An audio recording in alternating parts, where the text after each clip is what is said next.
bar mitzvah back in 1957, almost 80 years ago, no, 70 years ago, I got my gift from my synagogue, which was a Bible, and I started to read the Bible, and I saw the words, "I am the Lord your God, there shall be no other gods before me."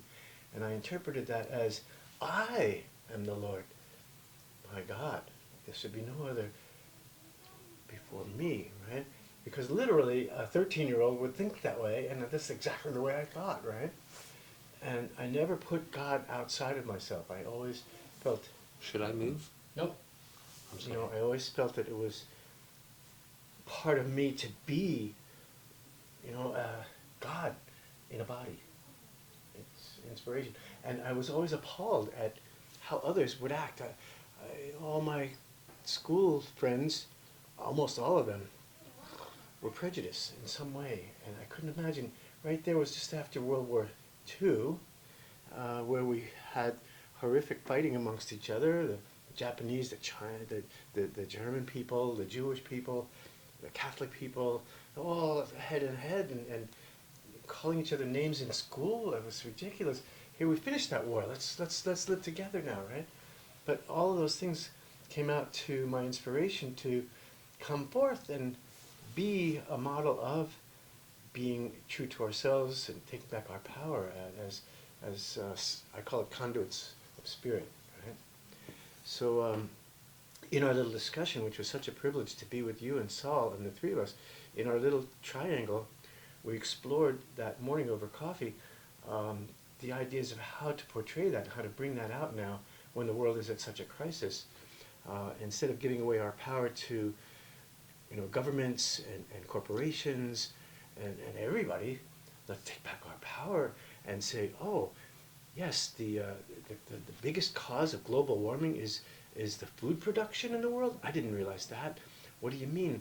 And oh my gosh, yeah, we shipping food across the oceans, all wrapped in plastic that was grown with chemicals and maybe slave labor or labor that's not, you know, human, and then it's sold in Costco for, you know, less money, blah blah blah.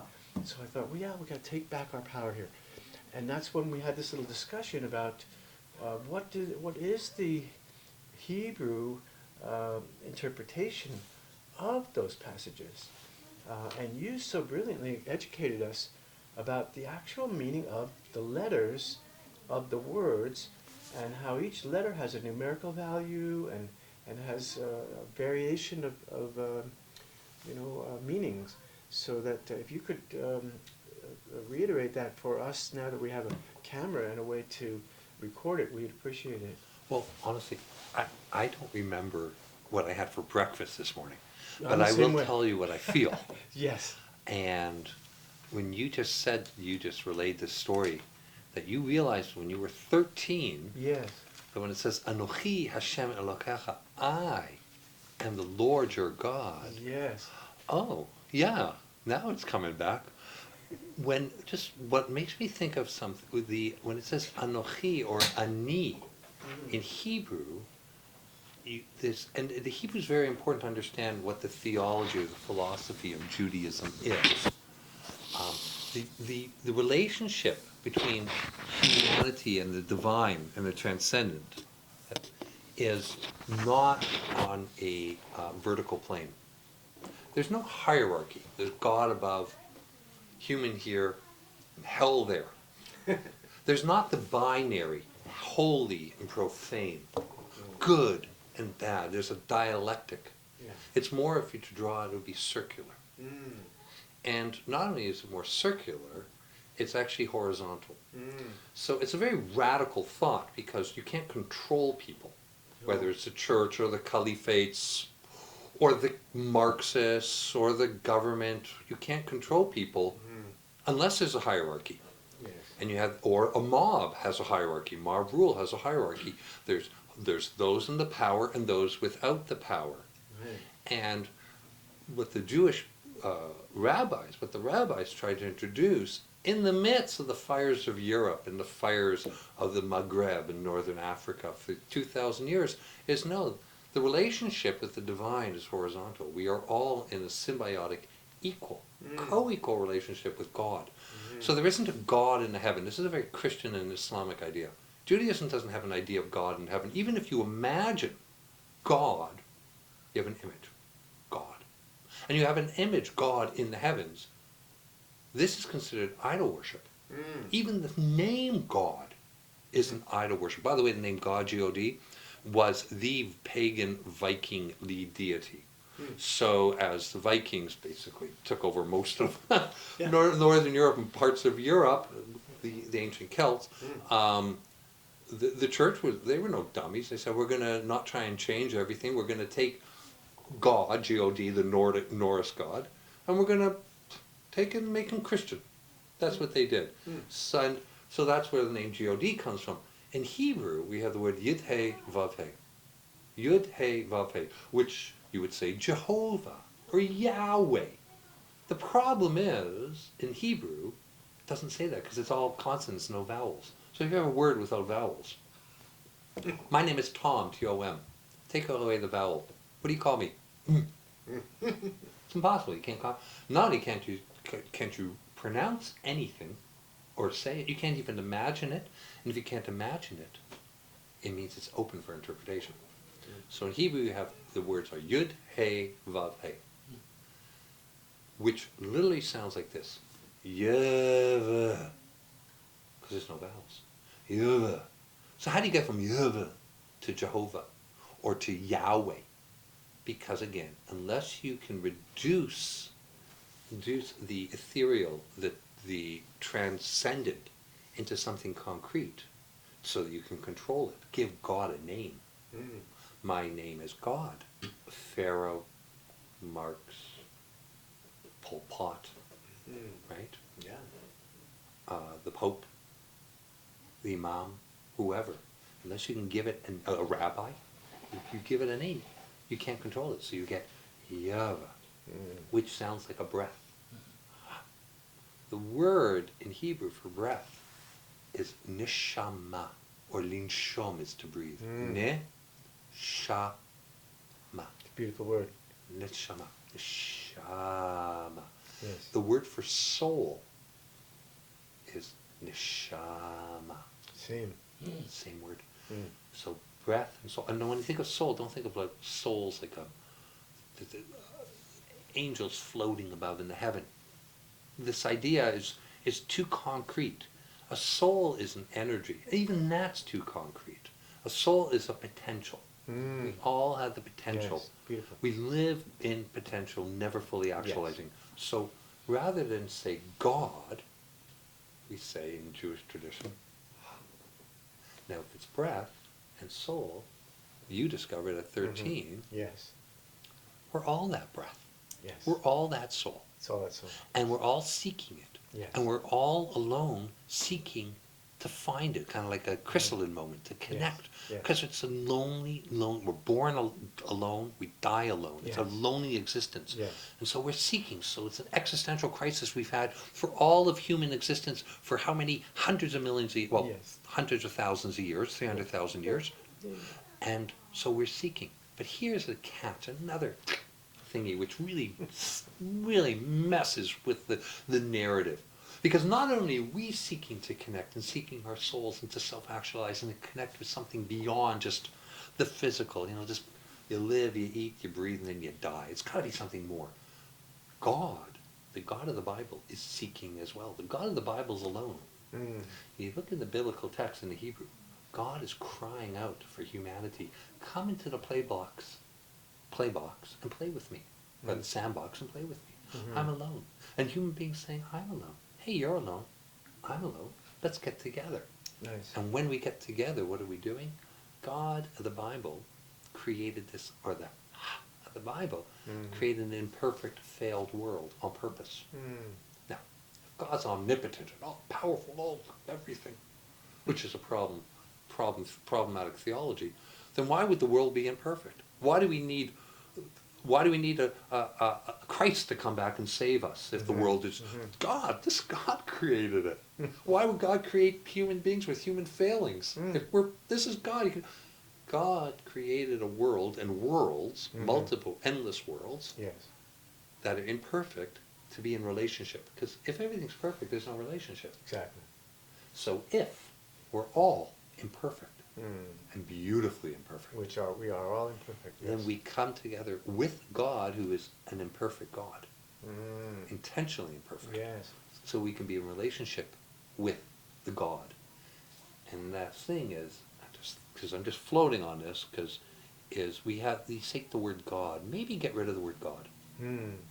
First of all, there's too much baggage and all this image, and people say, I'm spiritual, but I'm not religious. What the heck does that mean? You have your coffee every single morning at the same time. Yeah. That's a ritual, right? Yeah. You listen to the same playlist Yeah. every time you're avoiding the gym or whatever it is. It's the same thing. So what is so if we got rid of the word of God, G-O-D, just threw it out. Park it over there somewhere. Mm. Maybe we come up with new ideas, new names, new relationships, open to new things, Mhm. without all the bias and the baggage. Can you imagine how beautiful that could be? Fabulous. And we could be in conversation then. Yes. So I don't like to say God. The closest I can get in English is clumsy, would be Godding. That's what I do. I play use it capital G for guided. Guided. Guided. Guided, guiding. So it's a Guided, verb. guiding, yes. It's a verb, not a Yes, noun. Not a noun. So God is a verb. Yes, I Guiding, like that. Yes. guiding. Yes. Be I am guided. I am guided. It's right in your book. The I word always God. say that I am guided. Guided. Yes. And be, not to be, No. being. Yes. Being. Yes. So English again, it's clumsy, but it's doable. Yes. Being. Yes. And evolving. It's Yes, always yes. a verb. So God is verb. Let's get rid of God. Mm-hmm. And I suggest to our brothers, Christian brothers and sisters, Muslim brothers and sisters, get rid of the word God. Yes. That's brilliant. It's too tainted. And So if we were to ask the question, which I Yes. did here, and when we met, the three of us, yes, we are God, which the middle word are, A-R-E, is in capital letters and underlined. So it's a statement of who we are, because I feel humanity needs to know who we are. Okay, this is an important step for us. If we're ever going to have a planet-wide ascension, we need to know who we are, how grand we are, how magnificent we are, how we are one with all there is, and so on. And you took the time then to take the Hebrew letters for the words "we are God" and interpreted what they actually mean. So let me just go back and push you on this. Yes. You say humanity needs to come to a collective realization that we are God. What do you mean? Are we individually? Individually, as microcosms, yes. Okay, so the challenge is for the individual to look in a mirror Yes. and see beyond the mirror and see deeper Yes. into the mirror. Yes, exactly. And see a refraction of the divine. Exactly, and also to look at Reflection each of the other divine. and see that we And then are see- each other. So can I tell, there's a beautiful story, Hasidic story. Yes. Is that okay? Totally, yes. Okay, it's a story about, it's Hasidic, because it's dealing with Rabbi Abraham Joshua Heschel, who was very, very close with Martin Luther King. They were best friends, and they inspired each other. And he was a beautiful, beautiful It's great. rabbi Takes and two to humanitarian. tango. It's Two to always good to tango. have two people at least. When there are two or They- more of us together, what's the saying? When two or more are gathered When in my two or name. more are gathered in my name. I Gather love my that. name. And Yes. Martin Luther King and Heschel, I mean, goosebumps, because, Yeah. gosh, can you imagine? They loved each other deeply, deeply loved each other. Yes. And because Martin Luther King saw himself as a theologian, not as a political activist. And look at his speeches, everything. So he tells this story that they're doing this ritual and something. And what happens is a kid comes up to him and asks, he actually asks his dad, "Where's God?" And the dad says, "Oi, go ask Rabbi Heschel. I got other things to do. I can't deal with this. How are babies made? I can't deal with it." So he goes to Rabbi Heschel and says, "Rabbi Heschel, where I looked everywhere, I don't see God." And he says, my little Yassalem, my little kid, look in the mirror. It made me think about mirror. When you look in the mirror, look deeper in the mirror, and you look deep in the mirror, I want you to see a nitzotz, a spark of the divine. Great. But that's not good enough. No. That's not good enough. Because you're going to look in the mirror, what are you going to see? Oh, you're too young, you're too old, you're too fat, you're too thin, you're too bald. Have too much hair, you're too not this, not that. Can you look in the mirror and then go beyond the judgment, go beyond that realm of the concrete and see deeper inside that needs such the spark of the divine in you? And then he says, then I want you to do something else. My Yosele is kind of like, well, my boy. He says, I want you to go and see other people, your mother and your father and your brothers and sisters and your neighbors and just the people next to you, not somewhere 3,000 miles across the world. The person right next to you, right now. It's so much easier to deal with somebody 3,000 miles away. No, right now, that's the hardest. The person in the same room with you right now. And can you look in their eyes and look in their heart and help them to mirror off of you so they can see the divine within themselves? It's so difficult. It's so difficult. And it's not just difficult in this world. This is part of the human condition. It's hard to see the objective truth. And the objective truth is what's beyond the mirror, what's deeper. And in fact, when we Jewish people, one of our central prayers is called the Shema. Yeah, and what happens when we say the Shema? That is the central prayer. And what do we do? Said twice a day and upon your death. Oh, do you want to? Could be. All right. Yeah, so can we go? Yes, darling. She's done? Go ahead, yeah. Okay. Thank you. Okay, bye. Okay, bye-bye. Doing awesome. So we cover our eyes, right? Yes. Cover our eyes when we say. So there's one of the great Hasidic, well, pre-Hasidic, one of the early Hasidic masters. Well, okay, not Hasidic, but one of the great rabbinical masters was called Yitzchak HaIver, Isaac the Blind. And Isaac the Blind said, in order to see, you have to close your eyes. Because when you open your eyes, what do you see? I see something, there's a pencil, it's concrete, one dimension. It says when you close your eyes, you can see the Shekhinah, you can see the divine. You can see the divine within you, within each and every one of us. So sometimes we just have to close our eyes, maybe close our ears, close our thoughts, and we can really begin to see. Yeah, that's just came to mind when you mentioned the mirrors. Well, it also points to us being eternal beings. I call it all one forever beings. Because we haven't, it takes out time per se, and it shows all the perspectives, and it also reminds us that when we stop thinking, we go into receiving, and that receiving is the most divine thing. It's a platform for us to be conduits of spirit, pure when spirit. When we stop thinking with the mind, right, and we go into our hearts. Right. See, this is what I talk about, is putting your hand on your heart and realizing that we are mini universes, a microcosm of the entire universe, each one of us. Okay? So that makes us an equal to the sun. When you see the sun, oh my God, it's our star. I am you, you are me, I am one with you, Ra. And when we see the moon, the same, I am one with you, our enchantress. And when you see the stars at night, they are us, we are the universe. And everything that you see and feel, you are one with. This is called to me holy oneness.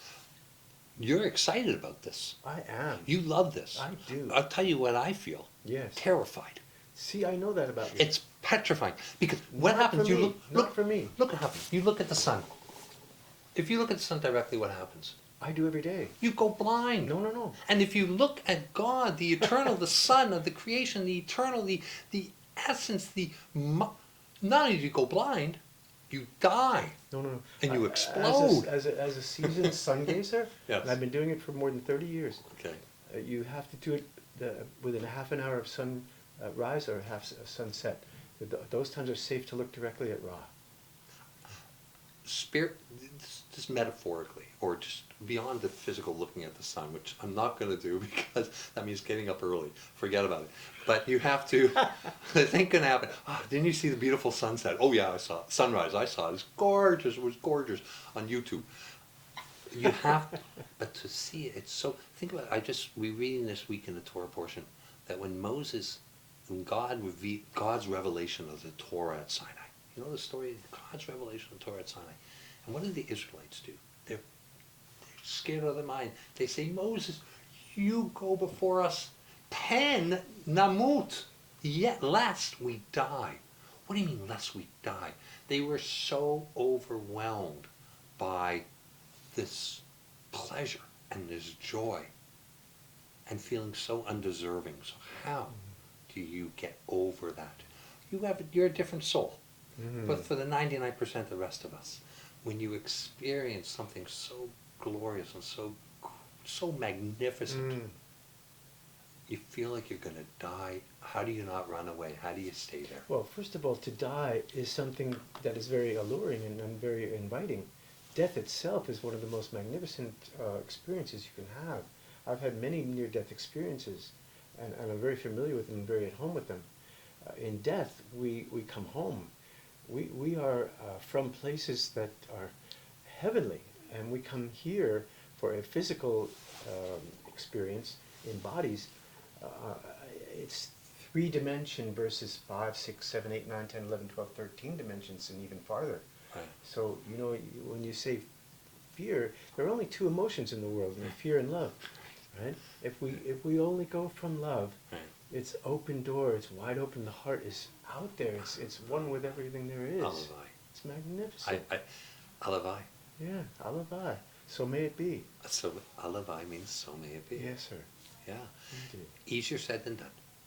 Easier said than done, but I use the word proactive, okay? Because even I, myself, and other people who understand what I'm talking about need to be proactive. We have to coach ourselves, tell us a lot about, because when we're in bodies, we have an ankle bracelet.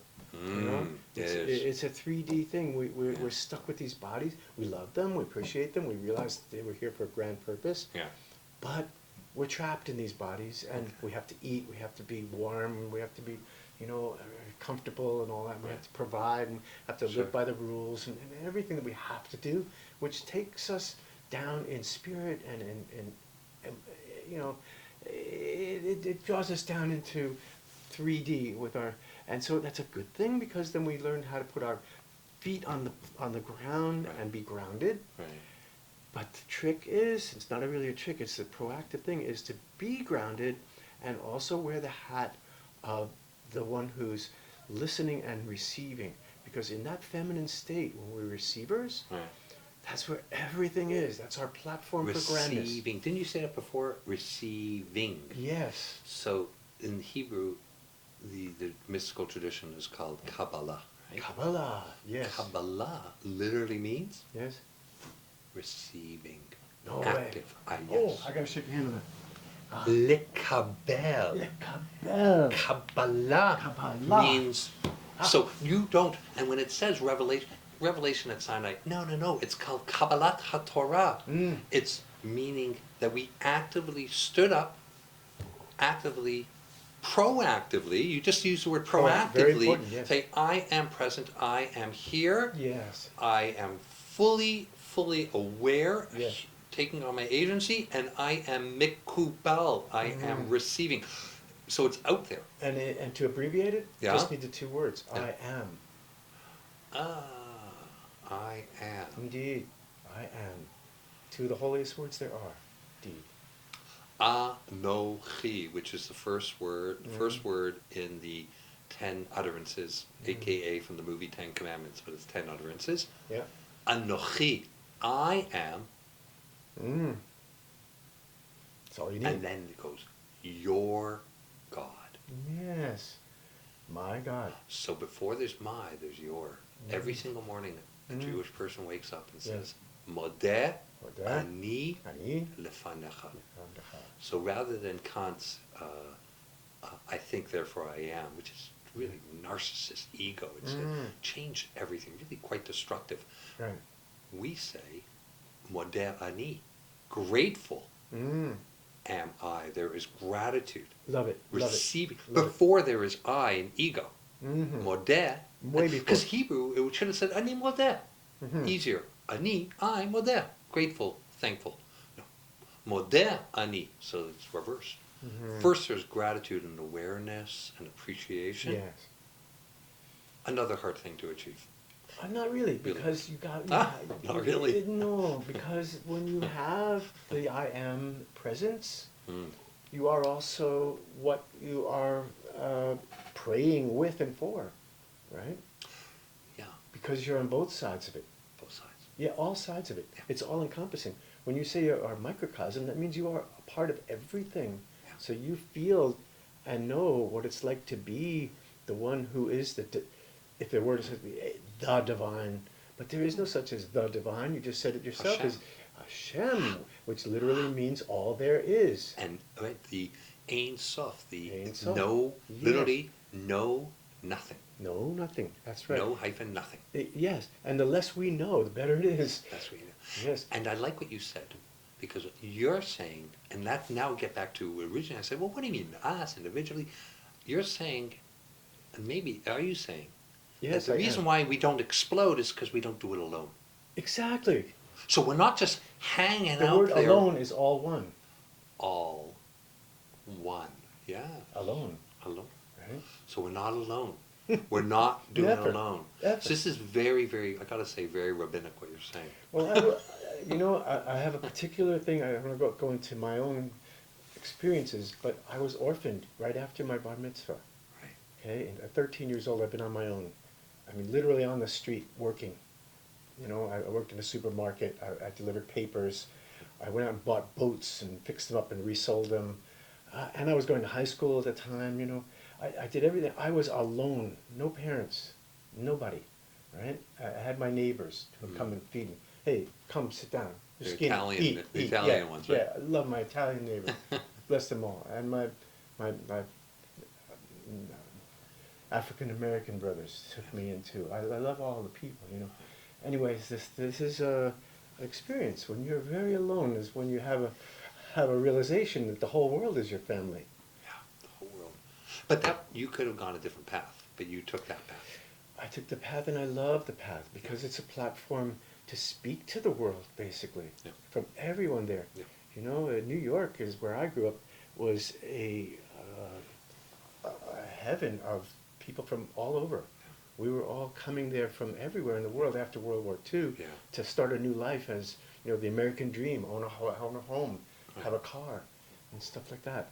So, yeah, it was a wonderful melting pot that I got to be able to absorb and be a being part of, you know. Yeah, no, yeah, yeah. Well, thank you for helping it come into that loop where I'm wondering the individual, and then it gets to the Yeah. being is Yeah. the all one, the collective. Yeah. Well, you know, in the ethereal plane, we speak without words. You know, it's all telepathic, right? Okay. And when we speak telepathically, it's with feelings and with energy that we set forth. Mhm. My hands are tingling as I say it, you know, Mhm. because words don't ever really live up to the magnificence of who we are Right. and the magnificence of where we are. The And words get in the way. they are in the way. Like There's Dionne more Warwick. baggages, like having bodies. We're in our own way. We're stumbling over ourselves, you know. Yeah, we're stumbling over ourselves. I Yeah, like that yeah, image. yeah. We're stumbling. We're stuck with these bodies. Yeah. We love them. We respect But them. we're and love- stumbling over We're ourselves. stumbling over ourselves. Right. Right. And it's hard to keep up and make everybody happy. Yeah. Nobody can ever make everybody happy. Yeah. The best thing to make everybody happy is to make yourself happy, Right. and therefore you exude that happiness. Yeah. And that's natural. You don't have to do anything. Right. Right. Yeah. Anyway. No, that's the words get in the way. There's They get in the way. The But that's what I Yeah. love about you. You took the Hebrew word. So let me take the Hebrew word about you could you- just said right now. All right. So you just said the words get in the way. Am I right here? Yeah. So the word for desert, where the Israelites, the narrative, the story is, the myth, Mm-hmm. is that they went to the desert where they can transition from a slave people to a free people. And they have to do this, they're in this liminal space And the word in Hebrew is midbar. Midbar. Midbar. But I'll do it in, that's in cursive. Here it is in block. Midbar. Midbar, the root of the word in Hebrew, is Daled Bet Resh Daber, which means a desert. You have to have what's called a tzom dibur, a fast of speech. You have to remove speech. So I in love the it. desert, there's no, when the Ten Commandments are given, it's given in silence. When Elijah discovers God, Yes. it's in the Kol Dmama Daka, the still silence. Yes. So the words get in the way, and so you go into the desert, into midbar, to remove the dibur, the speech, Right. the sound, the noise, Yes. the cacophony, the distractions, so you can really be present Present, yes. in the midbar Beautiful. of the dibur. Yes. Isn't it a beautiful language? It is, and it's related to many of the other religions in the world. You know, even here is Silix in the Okanagan Valley has words for breath, which are pronounced like breath. It's really? beautiful, beautiful. The original Okanagan people are so, I call them holy people. They're very beautiful people, physically and spiritually. And their language is, to me, So it's actually human instinct, it was human instinct. and yes. we just got to reclaim the Yes. human instinct. Yes, and Shinto from Japan, Yes. which my wife, Yeah. Ria is, and my daughter, they have a beautiful ceremony where they approach the shrine in absolute silence, and they listen to the nature, and then you're not allowed to talk, Right. and they wash their hands and they wash their mouth out. Oh. Yes, beautiful Interesting. ritual. And then Yes. they, after a while, they ring the bell to break the silence. Right. Right? And they make a little donation to the shrine. Okay. Just be a coin, Right. 5 cents, whatever, because it's an exchange of energy, Okay. right? Which is a holy thing to do. Exchange of energy. We give what we get what we give, and so on. Right. So those little things, it's not just Judaism No, who no, has no. this. No, it's everybody. We have it. It's beautiful. All the religions have it. All the Right. great religions. This is derived from Sanskrit. I love it. Sanskrit's the oldest written This language. is literally derived from Sanskrit. Cool. And this idea of the grammatical structure Yeah. and the theology behind it is Yeah. from Sanskrit. Wow. And from the ancient Hindu tradition. Yeah. So yeah, which makes it even more beautiful because you don't have to reinvent the wheel. No. It's all there. No, it's all there. It's all there. It's ancient history. Yeah, if you go back to the Hindu things and Buddhist things, oh my gosh, they're way older than Judaism. The Bhagavad Gita was Oh my God, written stuff is before. ancient. Yeah. It's ancient, and I've quoted in my book, my All One Era book, all the time because the Bhagavad Gita tells you that we are God. Basically, it says that. The Arwana and Krishna rather are talking as God to a person and back and forth, a person to God. And by the way, just this is, I don't know much about Islam, but I do know this is Thomas Aquinas. This is core to Christianity. It is the core of Christianity as well. Absolutely. And I'm sure in Islam, I just don't know. I don't understand. Very little exposure, like theologically. Yeah. So which is very reassuring. Very, very reassuring. No, just another thought. Yes, sir. It's okay. I'm just Absolutely. another thought. Yeah, we love it. Because I don't know, just stuff coming.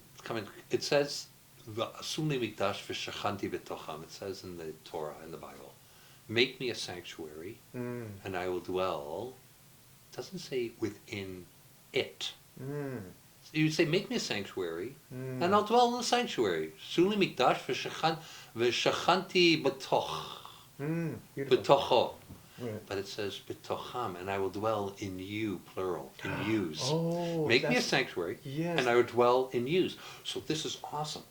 All we have to do is open up Yes. and reveal that we are already in this innate Yes, and you don't need a physical house. In fact, a physical house, like the words get in the way. Yes, they The do. worst thing you can do for religion is create a physical house. I like that. Yes, and you've always said that. Always. A Yes. physical place, a geography. It's not about Yes, geography, yes, it's a Yeah. state of It mind. reduces it back to being in the bodies with the ankles chains on us. It's just a glorified version. That's all it is. Right. I like to say the synagogue killed Judaism. Yeah, yeah. So and where does it happen? It happens in the home. Yes. It happens at the table. It happens at a meal, the agape meal.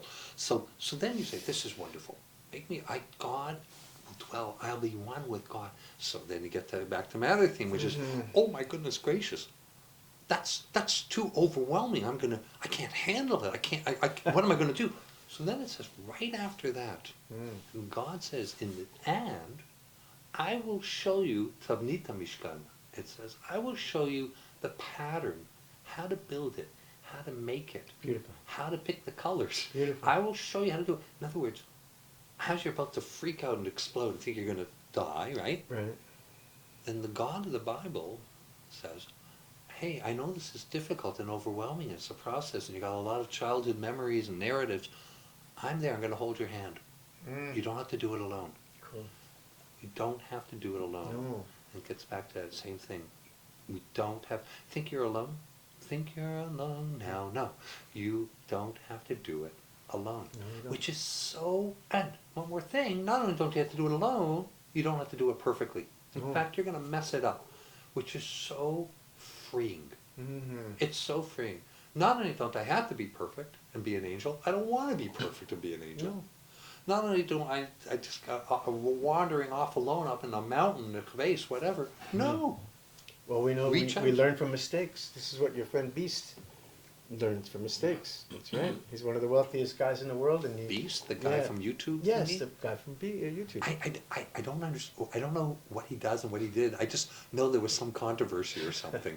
Lots of stuff there. I don't know them either. But he's big on YouTube. Yes, he is. He's one of the biggest, if I think not he's the making, biggest. Yeah, he's making the a biggest. lot of money off of it. Yeah, he's very wealthy. Really? Yes. I gotta look him up. It's fascinating. Yeah, I don't interesting that one human being has gotten that many billions of hits. Yes. Really? Yes, and there's a reason, because he speaks from his heart.